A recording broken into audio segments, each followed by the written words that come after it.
Top quality और consistent performance के लिए सिर्फ सिल्वर पंप। टॉप क्वालिटी और कंसिस्टेंट परफॉर्मेंस के लिए सिर्फ सिल्वर पंप, नाम याद रखना। रत्नागिरी जिल्ह्यामध्ये पावसाचा जोर वाढलेला आहे। मोठ्या प्रमाणामध्ये नद्यांची पाण्याची पातळी देखील वाढताना पाहायला मिळते। आपण पाहू शकता ही वशिष्ठी नदी आहे आणि याचं पाणी पात्र जे आहे हे वाढलेलं आहे। अजूनही या नदीनं इशारा पातळी ओलांडलेली नाही आहे, मात्र अशा पद्धतीनं सकल भागामध्ये पाणी साठायला सुरुवात झालेली आहे।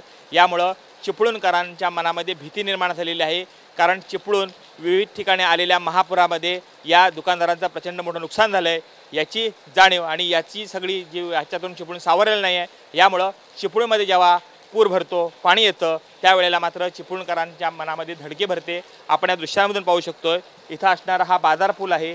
या बाजार पुलापासूनचा असणारा पुढचा डांबरी रस्ता आहे, हा सगळा पाण्याखाली गेलेला आहे। मोठ्या प्रमाणामध्ये पावसाचा जोर जर असाच कायम राहिला तर मात्र या ठिकाणी अधिक मोठ्या प्रमाणामध्ये पाणी येऊ शकतं। सध्या सगळा परिसर आपण पाहू शकतोय, काही ठिकाणी दुकानांच्या पायऱ्यापर्यंत पाणी आलेलं आहे आणि आतमधल्या असणाऱ्या गल्ल्यांमध्ये देखील हे पाणी आपल्याला पाहायला मिळतंय।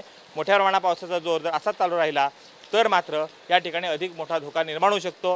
मात्र चिपळूणमध्ये आपत्ती व्यवस्थापनाच्या सगळ्या टीम ज्या आहेत ह्या सतर्क झालेल्या आपल्याला पाहायला मिळत आहेत। सध्या तरी पावसाचा जोर कायम आहे, यामुळं या ठिकाणच्या पाण्यापातळीत वाढ होण्याची शक्यता दिसून येते। पुढे समित गजनेसह कृष्णकांत साळगावकर, TVN मराठी, चिपळूण, रत्नागिरी।